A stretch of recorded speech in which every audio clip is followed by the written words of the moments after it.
And firefighters are getting nervous about the drought conditions, and it's not just about the dry brush.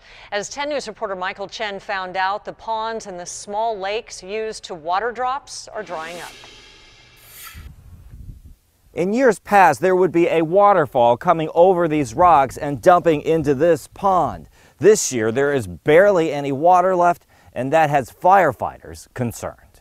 About a half-mile away, in the state preserve in Hamul, Yvonne Rees took us on a hike she's been making for more than 20 years. The drought's actually very scary. There is brown where there should be green. Less than a mile in, we arrive at a patch of parched earth and brush. Rees remembers something far different. It would have been over my head at least, probably by about 2 feet.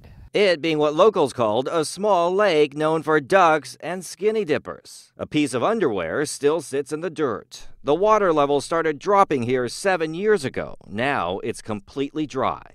Extremely concerned. CAL FIRE Captain Kendall Borteaser says in many remote areas across the county, those ponds used by helicopters for water drops are shrinking and in some cases disappearing. Borteaser just took this photo of a small lake south of Pine Valley. What it's going to do is it's going to cause our crews, our helicopters, to have to travel farther for water, making response times more difficult and longer. In the last few months, CAL FIRE pilots have been surveying the terrain, mapping out alternate water sources. They're also developing plans to use portable water tanks that can be used by helicopters. Tanks that may be holding the only water around if a wildfire invades parts of the backcountry thirsting for water. I've never remembered it being this dry ever. Michael Chen, 10 News.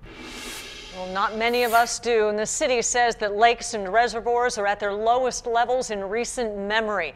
This map gives you some perspective. These 3 lakes are just some of the most impacted lakes.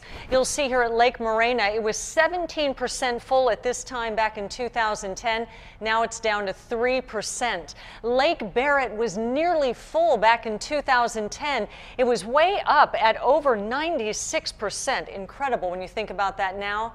Down to well below 6%. And Lake Sutherland up at more than 30% back in 2010, now just 8.5%.